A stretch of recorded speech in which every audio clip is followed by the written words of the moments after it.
नमस्ते छात्रों, आज की कक्षा में आपका स्वागत है। आज हम एनसीईआरटी अध्याय 4 परमाणु की संरचना व्याख्यान भाग 3 अनुभाग 4.2.3 से लेकर 4.2.4 तक पढ़ेंगे। यह एक अस्वीकरण है। आज का सीखने का उद्देश्य है कि आप इस व्याख्यान के बाद सक्षम होंगे समझने में परमाणु के बोहर मॉडल को और उपपरमाणविक कण न्यूट्रॉन के बारे में समझने में। आइए हम उन विषयों पर नजर डालते हैं जिन्हें हम एनसीईआरटी के अनुसार शामिल करेंगे।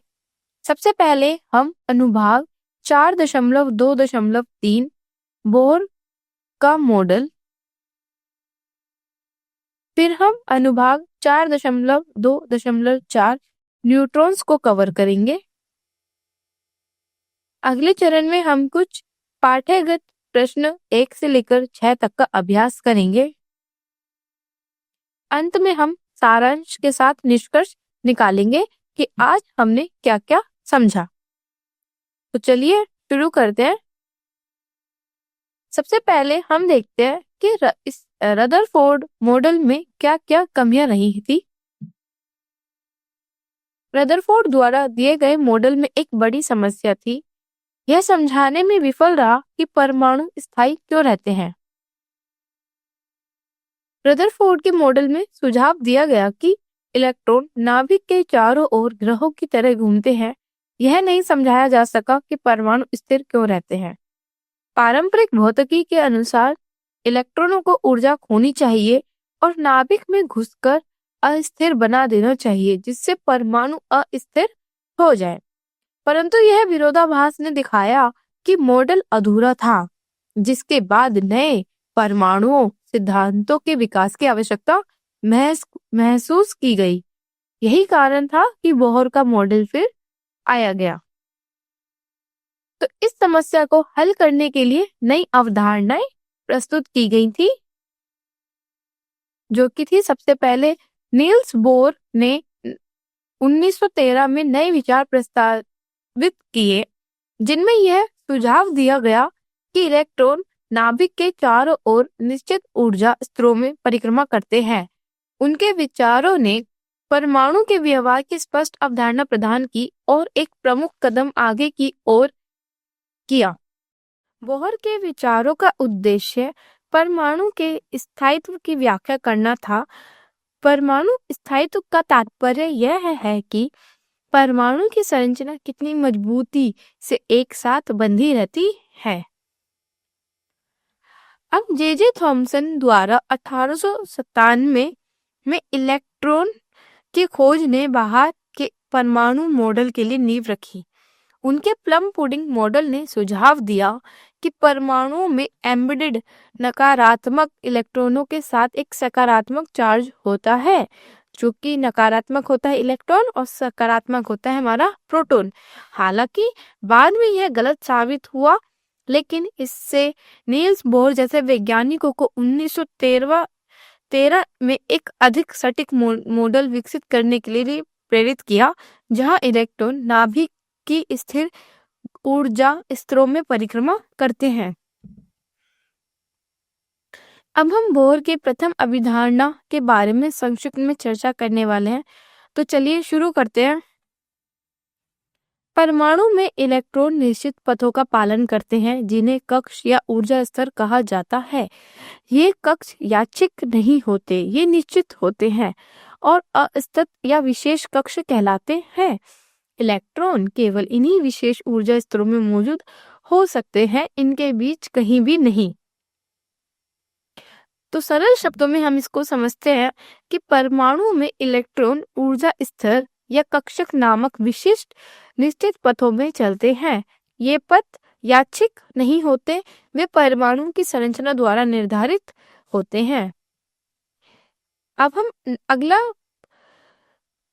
देखते हैं, जिसमें बताया गया है कि इलेक्ट्रॉन केवल इन्हीं विशेष पथों में अस्तित्व में नहीं हो सकते और बीच में नहीं। परमाणु में वे नाभिक के चारों ओर विशिष्ट वृत्ताकार कक्षाओं में घूमते हैं जो स्थिर होती हैं। शब्द विविक्त का अर्थ है अलग और भिन्न, जैसे सीढ़ियों पर व्यक्तिगत कदम। प्रत्येक कदम स्पष्ट और अलग होता है। आप केवल एक कदम पर खड़े हो जाते हैं, उनके बीच नहीं।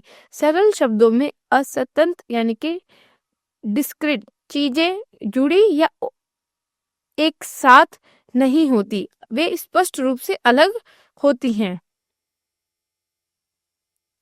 परमाणुओं में केवल इलेक्ट्रॉन केवल विशिष्ट ऊर्जा स्तरों, जिन्हें इलेक्ट्रॉन कोश भी कहा जाता है, को घेर सकते हैं। ये स्तर निश्चित होते हैं और सतत नहीं होते। इलेक्ट्रॉन उन स्तरों के बीच मौजूद नहीं रह सकते। जब वे ऊर्जा प्राप्त करते हैं या खोते हैं, उन्हें एक स्तर से दूसरे स्तर पर कूदना पड़ता है। बोहर के द्वितीय अभिधारणा पर चलते हैं। बोहर का दूसरा अभिधारणा स्थिर कक्षाओं की स्थिरता के बारे में बताती है।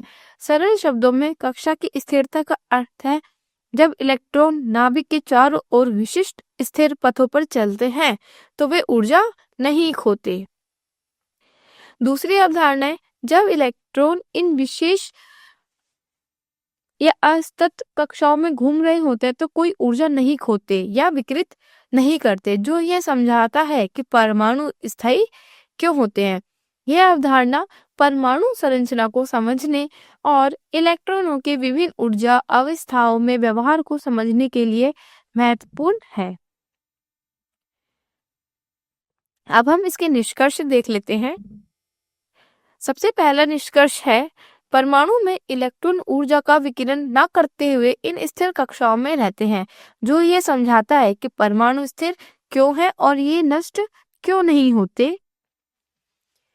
दूसरा निष्कर्ष है, इलेक्ट्रॉन नाभिक में सर्पिल नहीं होते क्योंकि वे नाभिक के चारों ओर विशिष्ट ऊर्जा स्तरों या कक्षकों में मौजूद होते हैं।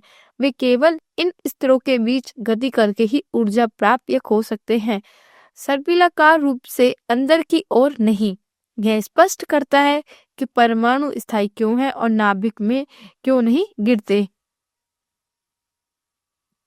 एक परमाणु तब स्थिर रहता है जब उसके नाभिक में प्रोटॉन और न्यूट्रॉन की संख्या संतुलित होती है और उसके इलेक्ट्रॉन पूर्ण ऊर्जा स्तरों में व्यवस्थित रहते हैं। चलिए अब हम समझते हैं ऊर्जा स्तर, कक्षाएं और कोश। ऊर्जा स्तर, जिन्हें इलेक्ट्रॉन कोश भी कहा जाता है, नाभिक के चारों ओर के क्षेत्र होते हैं। जैसा कि आप इस चित्र में 4.3 में देख सकते हैं कि यहाँ एक परमाणु के कई ऊर्जा स्तर दिखाए गए हैं। ये काला बिंदु दिखाता है नाभिक और उसके ऊपर और काले रंग की वृत्ताकार दिखाए गए हैं कक्ष। कक्ष के n बराबर 1, कक्ष L जो कि है n बराबर 2, कक्ष M n बराबर 3 एंड आखिरी में कक्ष n बराबर 4 जो कि n से अंकित किया गया है। प्रत्येक स्तर की एक निश्चित ऊर्जा होती है और इलेक्ट्रॉन इन्हीं स्तरों पर रहते हैं जब तक कि वे ऊर्जा प्राप्त या खो नहीं देते। पहले स्तर में अधिकतम 2 इलेक्ट्रॉन, दूसरे स्तर में 8 इलेक्ट्रॉन और इसी तरह आगे भी होते हैं। परमाणु में इलेक्ट्रॉन ऊर्जा को अवशोषित या उत्सर्जित करके इन स्तरों के बीच गति करते हैं। प्रत्येक शेल को एक अक्षर द्वारा दर्शाया जाता है, जैसे n बराबर 1 शेल के लिए K, n बराबर 2 शेल के लिए L और इसी तरह आगे भी। एक परमाणु में प्रत्येक इलेक्ट्रॉन कक्षा का एक विशिष्ट ऊर्जा स्तर होता है। इसका मतलब यह है कि ऊर्जा को अवशोषित या मुक्त करके इलेक्ट्रॉन ऊर्जा स्तरों के बीच कूद सकते हैं। अब हम और देख लेते हैं कि जैसे जैसे हम नाभिक के दूर जाते हैं, कक्षाओं में इलेक्ट्रॉनों की उच्च ऊर्जा होती है और नाभिक के पास की कक्षाओं में इलेक्ट्रॉन की कम ऊर्जा होती है। निचले ऊर्जा स्तरों के इलेक्ट्रॉन नाभिक से अधिक दृढ़ता से बंधे होते हैं और उन्हें हटाने के लिए अधिक ऊर्जा की आवश्यकता होती है। चलिए अब हम इसी चर्चा को और आगे जारी रखते हैं और अब हम समझते हैं ऊर्जा स्तरों का प्रतिनिधित्व। परमाणु संरचना में ऊर्जा स्तरों के एल एम एन आदि अक्षरों से चिन्हित किया जाता है। यह अक्षर नाभिक के चारों ओर के विभिन्न इलेक्ट्रॉन कक्षों को दर्शाते हैं। प्रत्येक कक्ष में एक विशिष्ट ऊर्जा स्तर होता है जहां नाभिक के निकट के इलेक्ट्रॉनों की ऊर्जा कम होती है। परमाणुओं में इलेक्ट्रॉनों को कक्ष नामक ऊर्जा स्तरों में विभाजित किया जाता है। यहाँ आप देख सकते हैं कि n बराबर 1, 2, 3, 4 आदि द्वारा कक्षों को अंकित किया जाता है। के कोश यानी कि n बराबर 1 पहला ऊर्जा स्तर है जो नाभिक के सबसे करीब है और इसमें सबसे कम ऊर्जा होती है। L कोश n बराबर 2 अगला स्तर है, फिर m n बराबर 3 और इसी तरह नाभिक से दूर जाने वाली ऊर्जा के साथ। आइए अब हम समझते हैं न्यूट्रॉन्स के बारे में। यह एक मूल कण है। 1932 में जे चैडविक ने एक नया उप परमाणविक कण खोजा। इस खोज ने परमाणु नाभिक की संरचना को समझने में मदद किया। ये न्यूट्रल कण है, यानी कि इस पर कोई आवेश नहीं है।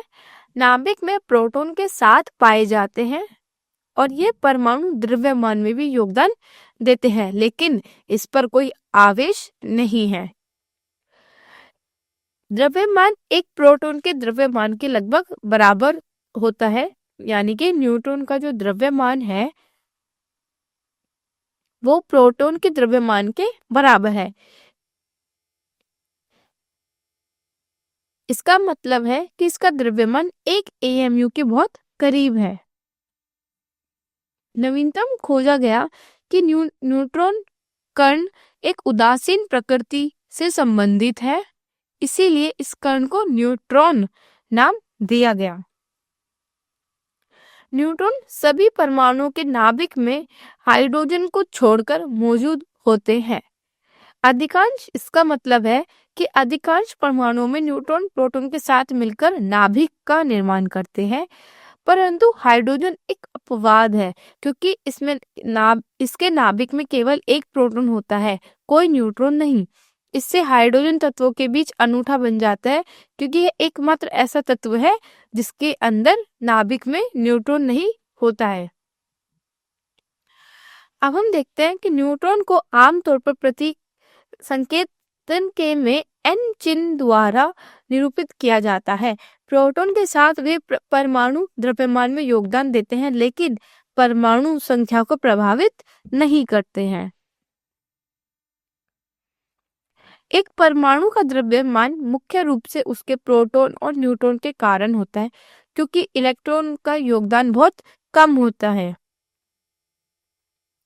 अब हम देखते हैं कि प्रोटॉन नाभिक में न्यूट्रॉन के साथ पाए जाते हैं, तो प्रत्येक प्रोटॉन का द्रव्यमान लगभग एक परमाणु द्रव्यमान इकाई होता है।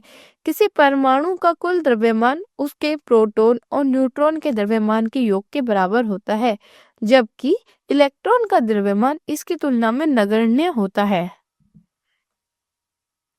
न्यूट्रॉन परमाणु के नाभिक में प्रोटॉन के साथ पाए जाने वाले उप परमाणु कण है। उनका कोई विद्युत आवेश नहीं होता और द्रव्यमान प्रोटॉन से थोड़ा अधिक होता है। आइए अब हम एक प्रश्न देख लेते हैं। प्रश्न में पूछा गया है कि थॉमसन के परमाणु मॉडल के आधार पर समझाइए कि परमाणु समग्र रूप से उदासीन कैसे होता है। आपसे थॉमसन के परमाणु मॉडल के आधार पर यह समझाने के लिए कहता है कि परमाणु एक समग्र रूप से उदासीन कैसे बना। यह मॉडल प्रदान करता है और आपसे उदासीनता के कारण का वर्णन के लिए कहता है। चलिए अब हम इस प्रश्न का हल देख लेते हैं। सबसे पहले आइए थॉमसन के परमाणु के मॉडल का अन्वेषण करने का प्रयास करते हैं। जे थॉमसन द्वारा परमाणु का मॉडल 1904 में प्रस्तावित किया गया था। पर जे थॉमसन के परमाणु का मॉडल 1904 में जब प्रस्तावित किया गया था तो यह माना गया था कि परमाणु एक धनात्मक रूप से आवेशित गोले के रूप में वर्णित है, जिसमें ऋणात्मक रूप से आवेशित इलेक्ट्रॉन उसमें प्लम पुडिंग की तरह है। यहाँ आप इस चित्र में देख सकते हैं कि एक धनात्मक गोला है और उसके अंदर कुछ किशमिश या पुडिंग की तरह ऋणात्मक आवेश का इलेक्ट्रॉन रखे गए हैं। एक धनात्मक रूप से आवेशित गोले में आवेश समान रूप से पूरे आयतन में वितरित होता है, जैसे एक समान पुडिंग की तरह। यह मॉडल, जिसे प्लम पुडिंग मॉडल के नाम से भी जाना जाता है। ऋणावेशित आवेशित इलेक्ट्रॉनों की तुलना में जो धनात्मक आवेशित गोले में बिखरे होते हैं वे प्लम की तरह होते हैं। यह परमाणु एक प्रारंभिक मॉडल को दर्शाता है, जहां परमाणु को धनात्मक आवेशित द्रव्यमान के रूप में देखा जाता है, जिसमें इलेक्ट्रॉन उसके अंदर फंसे होते हैं, जैसे कि पुडिंग में प्लम होते हैं। तो मॉडल बताता है कि गोले का कुल धनात्मक आवेश इलेक्ट्रॉनों के कुल ऋणात्मक आवेश को संतुलित करता है। यह संतुलन ही परमाणु को उदासीन बनाए रखता है। अब हम देखते हैं इसका हल आगे। अब हम इसके कुछ परिणाम देख लेते हैं कि थॉमसन के परमाणु मॉडल का क्या परिणाम निकला। सबसे पहले, क्योंकि इसके अंदर धनात्मक और ऋणात्मक आवेश परिणाम में बराबर होते हैं, तो इसीलिए उनके आवेश एक दूसरे को बराबर कर देते हैं और इससे क्या होता है, जो परमाणु है वो हमारा उदासीन हो जाता है। ना उसमें धनात्मक आवेश रहता है ना उसमें ऋणात्मक, उसमें पूरा समग्र उदासीन आवेश हो जाता है। अतः परमाणु समग्र रूप से विद्युत रूप से उदासीन होता है। आइए अब हम देखते हैं प्रश्न 2, जिसमें पूछा गया है कि रदरफोर्ड के परमाणु मॉडल के आधार पर परमाणु के नाभिक में कौन सा उप परमाणविक कण उपस्थित होता है। चलिए अब हम इसका हल देखते हैं। रदरफोर्ड के नाभिक मॉडल ने प्रस्तावित किया कि हमारी परमाणु के केंद्र में एक छोटा सघन धनात्मक रूप से आवेशित नाभिक होता है और इस नाभिक के चारों ओर ऋणात्मक रूप से आवेशित इलेक्ट्रॉन जैसे सूर्य के चारों ओर ग्रहों की तरह कक्षा में घूमते हैं, वैसे ही इलेक्ट्रॉन नाभिक के चारों ओर परिक्रमा करते हैं। यह मॉडल पहले के प्लम पुडिंग मॉडल की जगह ले लिया और आधुनिक परमाणु सिद्धांत की नींव रखी गई। रदरफोर्ड की खोज का परिणाम उनके प्रसिद्ध स्वर्ण पतली चादर प्रयोग से आया था, जहां अल्फा कण एक छोटे भारी नाभिक द्वारा विक्षेपित किए गए थे, जिससे उनके अस्तित्व को साबित किया गया। रदरफोर्ड के परमाणु मॉडल के आधार पर यह भी पता चला कि प्रोटॉन नाभिक में धनावेशित कण होते हैं, जो परमाणु के नाभिक में पाए जाते हैं। वे तत्व की परमाणु संख्या निर्धारित करने में एक महत्वपूर्ण भूमिका निभाते हैं, जो तत्व की पहचान की प्रत्येक प्रोटॉन का आवेश +1 होता है और परमाणु में नाभिक में प्रोटॉन की संख्या एक ही तत्व को दूसरे से अलग करती है। प्रोटॉन की खोज के बाद वैज्ञानिकों ने नाभिक में न्यूट्रॉन की खोज की और न्यूट्रॉन परमाणुओं के द्रव्यमान में वृद्धि करते हैं, लेकिन विद्युत आवेश नहीं ले जाते। उनका आवेश नहीं होता।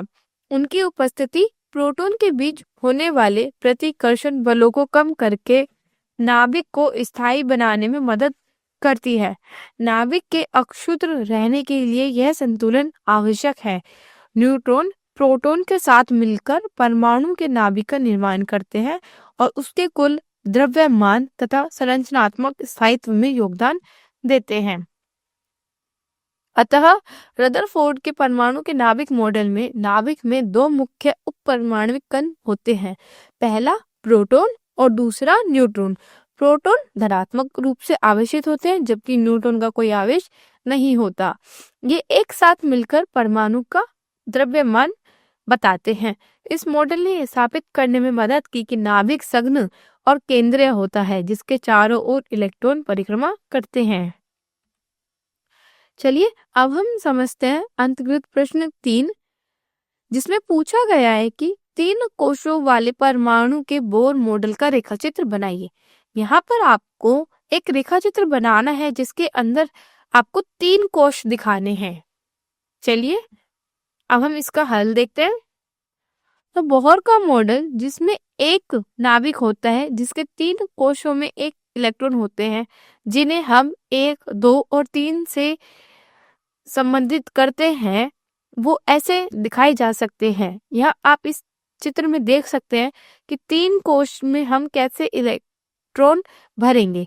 पहले कोश में 2 इलेक्ट्रॉन, दूसरे कोश में 8 इलेक्ट्रॉन और तीसरे कोश में 1 इलेक्ट्रॉन। इलेक्ट्रॉन निश्चित कक्षाओं में परिक्रमा करते हैं। हर इलेक्ट्रॉन अपनी ही कक्षा में परिक्रमा करता है।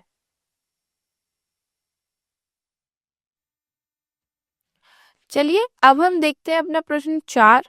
प्रश्न 4 में पूछा गया है कि आपके अनुसार क्या अवलोकन होगा यदि अल्फा कण प्रकीर्णन प्रयोग सोने के अलावा किसी अन्य धातु की पन्नी का उपयोग करके किया जाए। चलिए देखते हैं इसका हल। यदि अल्फा कण प्रकीर्णन प्रयोग सोने के अलावा किसी अन्य धातु की पन्नी का उपयोग करके किया जाता है तो क्या होता है, प्रकीर्णन पैटर्न में समानता होती है। यहाँ सोना जैसी धातुओं के सामान्य परमाणु संरचना गुणों के कारण है। जब हम स्वर्ण परत प्रयोग में प्रक्षेपण पैटर्न का अवलोकन करते हैं तो अधिकांश अल्फा कण थोड़े निष्पेषण के साथ गुजर जाते हैं, जो दर्शाता है कि परमाणु अधिकांशतः खाली स्थान है। हालांकि कुछ बड़े कोणों पर विक्षेपित हो जाते हैं जो एक छोटे संघ धनात्मक रूप से आवेशित नाभिक की उपस्थिति को इंगित करता है। यह पैटर्न उपयोग की गई सामग्री की परवाह किए बिना सुसंगत रहता है, जो परमाणुओं की सामान्य संरचना को उभारता है।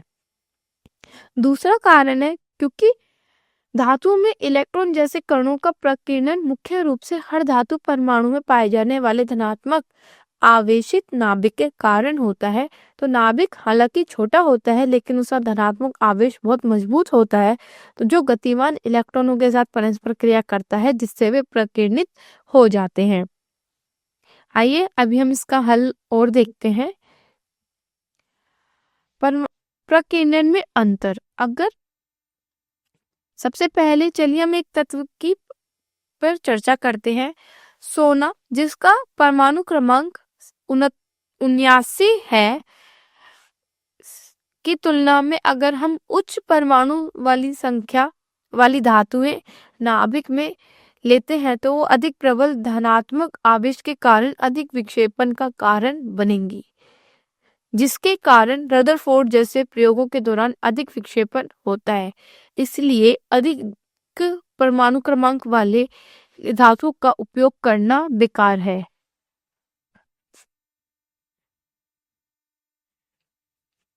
कम परमाणु संख्या वाली धातुओं के नाभिक छोटे होते हैं, इसलिए वे स्वर्ण पन्नी प्रयोग में अल्फा कणों को विक्षेपण को कम कर देती है। इसका मतलब यह है कि हल्की धातुएं अल्फा कणों को उनके मार्ग से हटाने की संभावना कम होती है, जिससे बड़े कोणों पर विक्षेपण कम हो जाता है। विभिन्न धातुओं के परमाणु घनत्व और मोटाइयां अलग अलग होती हैं, जो कणों के साथ पारस्परिक क्रिया को प्रभावित करती हैं। उच्च परमाणु घनत्व का मतलब है कि प्रति इकाई आयतन में अधिक परमाणु होना, जिसके परिणाम स्वरूप कणों की अधिक टक्करें और अधिक प्रकीर्णन होता है। मोटी फाइलें भी टक्करों की संख्या में वृद्धि करती हैं क्योंकि कण अधिक सामग्री के माध्यम से यात्रा करते हैं। ये सभी कारक मिलकर यह प्रभावित करते हैं कि कितना प्रकीर्णन होता है, जो रदरफोर्ड के स्वर्ण पन्नी प्रयोग जैसे प्रयोगों में महत्वपूर्ण है। नाभिक का आकार भी बहुत महत्वपूर्ण भूमिका निभाता है। अगर हम अलग अलग धातुओं से बनी पन्नी का इस्तेमाल करते हैं तो नाभिक का आकार भी बदल जाता है। ये भिन्नताएं कणों के प्रकीर्णन पर थोड़ा प्रभाव डालती हैं। विभिन्न धातुओं के बीच नाभिक के आकार में भिन्नताएं प्रकीर्णन कोणों को भी थोड़ा प्रभावित करती हैं। चलिए अब हम समझते हैं अंतर्गत प्रश्न 3, जिसमें पूछा गया है कि एक परमाणु के 3 उप परमाणु कणों के नाम बताइए। अब हम इसका हल देखते हैं। एक परमाणु के 3 उप परमाणु कण होते हैं। इलेक्ट्रॉन, जो कि एक ऋणात्मक रूप से आवेशित कण है। परमाणु इलेक्ट्रॉन कोशों में नाभिक की परिक्रमा करता है। ये कक्षों में रहते हैं और ये अपनी कक्ष में ही परिक्रमा करते रहते हैं।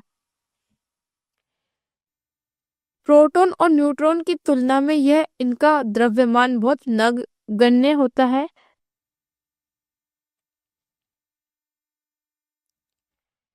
अभी हम देखते हैं दूसरा उप परमाणु कण, जो कि है हमारा प्रोटॉन। प्रोटॉन नाभिक के केंद्र में मौजूद होता है। यह धनात्मक आवेशित होता है। यह नाभिक में स्थित है। इसका द्रव्यमान एक इलेक्ट्रॉन के द्रव्यमान से लगभग 2000 गुना होता है। तीसरा उप परमाणु कण है न्यूट्रॉन। न्यूट्रॉन एक उदासीन कण है जो परमाणु के नाभिक में पाया जाता है। प्रोटॉन के विपरीत होता है, जिसमें धनात्मक आवेशित होता है, और इलेक्ट्रॉनों के विपरीत जो ऋणात्मक रूप से आवेशित होता है। न्यूट्रॉन में कोई भी आवेश नहीं होता। एक न्यूट्रॉन परमाणु के नाभिक में प्रोटॉन के साथ स्थित होता है। नाभिक परमाणु का घना केंद्रीय कोर होता है और इलेक्ट्रॉन इस कोर के चारों ओर कक्षों में परिक्रमा करते हैं। न्यूट्रॉनों पर कोई विद्युत आवेश नहीं होता, लेकिन वे परमाणु के द्रव्यमान में योगदान देते हैं। एक न्यूट्रॉन का द्रव्यमान प्रोटॉन के द्रव्यमान से बहुत मिलता जुलता होता है। हालांकि न्यूट्रॉन थोड़ा अधिक द्रव्यमान वाला होता है। दोनों न्यूक्लियॉन्स और लगभग एक परमाणु द्रव्यमान इकाई AMU के द्रव्यमान के होते हैं, इसलिए अक्सर उन्हें समान द्रव्यमान वाले माना जाता है। चलिए अब हम समझते हैं प्रश्न 6। हीलियम परमाणु का परमाणु द्रव्यमान 4U है और इसके नाभिक में 2 प्रोटॉन हैं, तो इसमें कितने न्यूट्रॉन हैं? चलिए हम इसका हल देखते हैं। हीलियम का द्रव्यमान हमें दिया गया है 4U, यानी कि 4 इकाई।